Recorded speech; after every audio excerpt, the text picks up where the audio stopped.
In today's tutorial, I'm going to show you guys how to stop or prevent Google Chrome from blocking downloads. So this should hopefully be a pretty straightforward process here, guys. And without further ado, let's go ahead and jump straight into it. So all you have to do is open up Google Chrome and select the menu icon up at the top right. And then you want to go down and select Settings.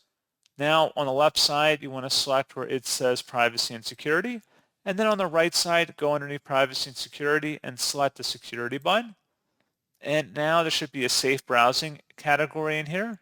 You can go ahead and select where it says either standard or no protection. Now that's not advisable for different reasons to go to no protection, but if for some reason enhanced protection was turned on, you may want to switch to standard protection.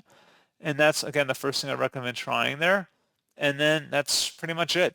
This is really the main setting in terms of adjusting downloads in here.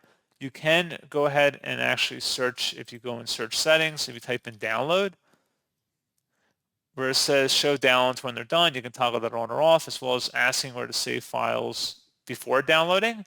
If you went back into privacy and security on the left side and then went underneath site settings now, underneath additional permissions, if you just selected or expanded that, versus automatic downloads, you can select that. So if you don't want websites to automatically download multiple files at once, you can select that second option. However, if Chrome is blocking a lot of downloads, let's say you're downloading 30 things at a time, you may want to switch to sites can automatically download multiple files here.